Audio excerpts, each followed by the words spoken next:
өтүп калсаңыздар Садыр Жапаров чыгат деп мындай чыныгы жүрөгүңүздөр менен гарантия берип атасыздар. Кантип чыга аласыздар? Рахмат. Жооп берсеңиз биринчи. Жакшы суроо бердиңиз. Биринчиден Мекенчил партиясы бул Садыр Жапаровдун партиясы. Садыр Жапаров өзү түптөгөн партия.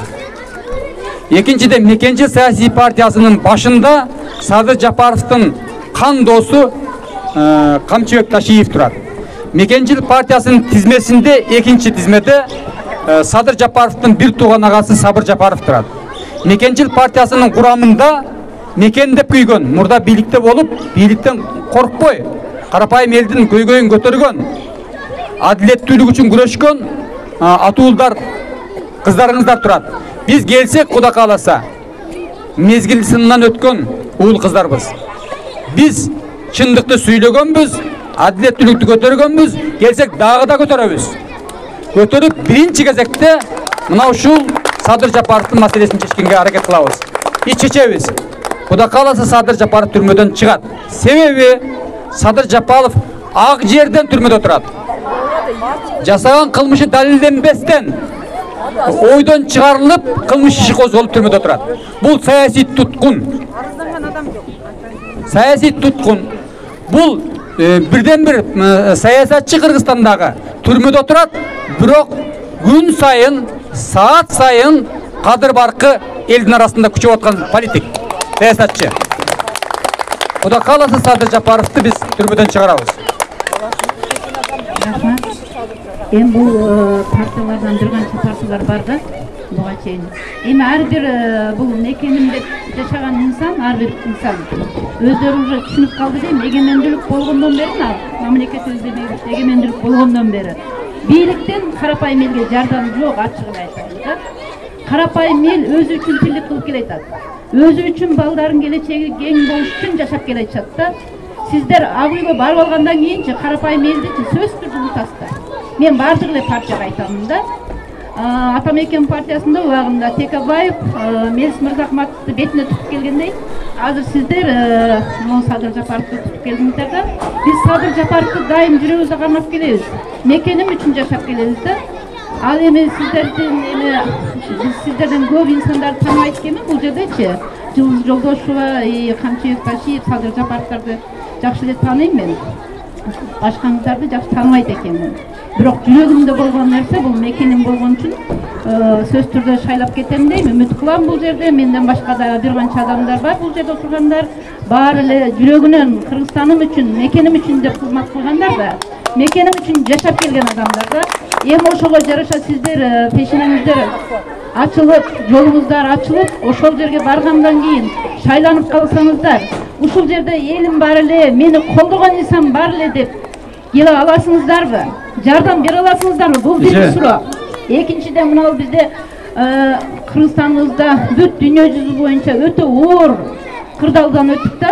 Оюбузга келбеген таптакыр үч кутсаңда түшүнгө келбегендей өтө чоң кырдаалдан, оор кырдаалдан чыктык да. Мына коронавирус деп ушул оордан чыкканда эмне үчүн ошол мезгилдерде мына Мекенчил партия эмнеге карапайым элден кабар албадыңыздар? Эмнеге бир ооз келбедиңиздер? Мына шайлоо жакындап калгандан аз гана убакыт калды, мына 1 ай болду деп, аз калды да болушуна. Эми келип атасыңыздар. Эмнеге карапайым элди ошол мезгилде бир жолу сурабадыңыздар? Мен ушул нерсеге Мен сиздин сиз андай дегениз, бул эми келечекте боло турган нерсени айтып атам. Мен дагы мамлекетте жашап келемин. Мен сизге рахмат эже, абдан жакшы суроо бердиңиз да. Мен сиздин акыркы сурооңуздан баштайын. Жанагы коронавирус мезгилиндеги окуя боюнча. Коронавирус мезгилинде биздин партиянын лидери Камчыбек Ташиев жерлерде кыдырып, баардык карапайым элдерге жолугуп, өзүнүн жардамын берип жүрдү. Муну эч ким тана албайт. Башка партиялар бербеши мүмкүн, бирок Мекенчил партиясы, мигранттардын партиясы элдин алдыңкы катарында жүрдү. Бул боюнча бизге эч кандай претензия кое албайт. Бул биринчиси. Экинчи маселеси, сиз айтып атасыз, мына ушул бийликке келгенден кийин унутуп каласыңар деп. Бизди соңку 30 жыл бою бийликте болуп, элди алдап, элдин добушун сатып алып келип, коррупциялык схеманы түзүп, элди алдаган партия менен алмаштырбаңыздар. Биздин партиянын катарында жалаң гана чынчыл, ак ниет, эл үчүн күйгөн атуулар турат. Мына өзүм жөнүндө жооп берип коеюн. Мен тааныбасаңыз, мен тааныштырып коеюн. Менин атым Бакыт Аманбаев. Мен Кыргыз Республикасынын омбудсманы болуп иштегем.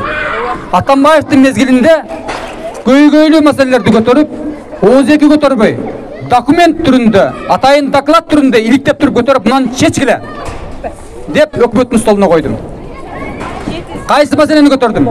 Мына сиздерге тиешелүү, мына Кыргызстандын бардык аймактарынан Бишкектин борборунда жаңы конуштарда уул кыздарыңыздар, туугандарыңыздар жашап атат. 48 жаңы конуш бар. 48 жаңы конушта 500 миңден ашуун адам жашайт. Айрым жаңы конуштарда таза суусу, жолу, поликлиникасы, мектеби жок. Бул атуулдардын эң жөнөкөй экономикалык, социалдык укуктарынын одоно бузулушу. Мен ушул маселени көтөрүп, Кыргызстан 1992 жылы Бириккен Улуттар уюмунун мүчөсү болгонбуз. Бириккен Улуттар уюмунун башкы ассамблеясы тарабынан социалдык, экономикалык укуктар жөнүндө пакт кабыл алынган. Ал пакттын негизинде Кыргыз мамлекети өздөрүнүн жарандарына жөнөкөй шарттарды түзүп берүүгө милдеттеме алган. Мен парламентте көтөрүп, Атамбаевдин алдына, столуна койдум. Мына ушул эл аралык документти аткарышыбыз керек. Аткарбасаңыз, мен бул маселени оондо көтөрөм дедим. Ал айла жоктон аткарганга мажбур болду. Мына ошондой мезгилде аны аткарыштын ордуна тескерисинче мени жумуштан алып, эжемди 9 жылга камап ийди. Мен мына ушундай кыйынчылыкты көргөн, бийликтин кысымына кабылган уулдарыңыздын бири болом. Биз бийликке келсек, мына ушул айтып аткан убадабызды сөзсүз аткарабыз. Биз бийликтин партиясына кошулган жокпуз. Биз ууру кескилердин партиясына кошулган жокпуз. Биз жана сиз айтып аткан, жана соңку 10 жылда бийликте болуп, элди алдап, алдына жаштарды коюп алып, биз жаңы дембиз деп чыгып аткан ууру партиядан эмеспиз. Алдамчы партиядан эмеспиз. Биз мекенчилердин партиясыбыз. Мына биздин негизги айырмачылыгыбыз ушул эле. Муну күйгөндөгү сөз. Рахмат. Кечиресиз эже, сиздин биринчи сурооңузга менин кошумчам бар да. Мына Садыр Жапаров кумтөрдү улутташтырайлы деп канча жылдан бери ушул позициясынан кайта элек. Билесиз, бүгүнкү күнгө чейин ушул позициясынан кайткан жок. Миң союлса да, кыйнаса да, түрмөдө жатса дагы бир позицияда турат. Демек, биздин партия бүт кулунтукту көргөн партия. Өтө ылдыйды, ушул сиздердин араңыздардан сурулуп чыкканбыз биз. Биз аны бардыгын билебиз. Ошондуктан биз элди алдабайбыз. Ошондуктан биз башыбызды канжарга сайып кетип атабыз. Ошондуктан биз туруктуу оппозициябыз.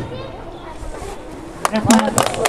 Мен азыр эки суроо берсем, эки суроодо бул жерде азыр эмоцияга алынгандар болуп атат да. Сиздер мени туура түшүнүңүздөр. Мен туура эле сөз айтып кеттим бул жердечи, келечегибиз үчүнчү. Менин жүрөгүм, менин үй бүлөм да, мен өзүмдүн жүрөгүмдө эле мекенчимин. Аны акчага сатып аткан мен эмес, же менин үй бүлөм эмес да. Бул 5 күнчөлүк немедечи, бул агитацияда иштеп аткандан кийинчи эмоцияга алдырбаңыздар сиздерчи. Себеби мен айтып атканым себеби да бар да бул жердечи. Келечекте Кыргызстаныбыз жок болуп кетпеш керек. Канчалаган уулдарыбыз, канчалаган кыздарыбыз, канчалаган энелер мигрант болуп жүрөт да.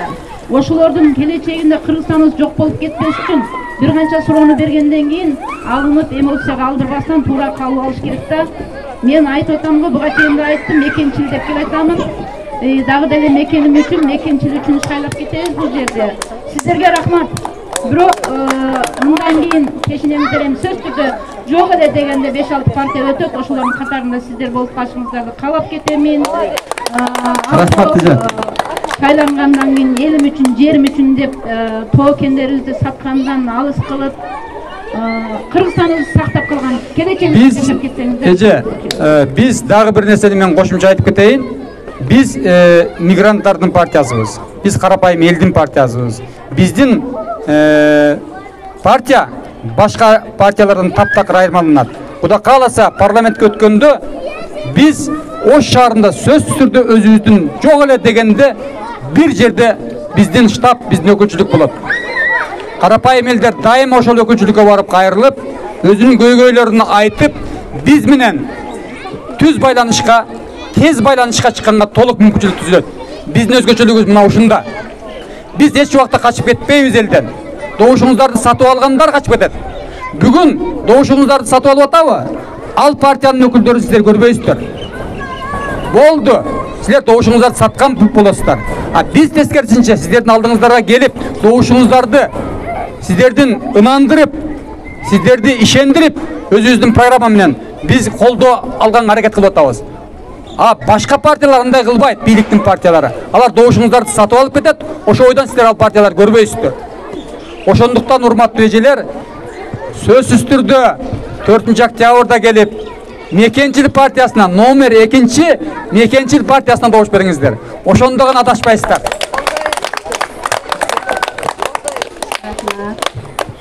Hoş gelipsizler. Uşul sizlerge iyilik, daima uşul mekenimde büyüp uşul Kırgız elini saktap kalgan sizlerden çıkan ullar көп bolsun bizdin mekenimizde. Daim uşul partiyanızlar aldığa жүрсүн. Рахмат чоң. Бардыңыздарга чоң рахмат. İşinizlerге ийгилик болсун. Кайтыгер болбоңуздар, дагы биз жолугушууга келгенге аракет кылабыз. Ошондо мындан да көбүрөөк келиңиздер, коңшуңарга, туугандарыңызга айттыңыздар. İşinizlerге ийгилик болсун.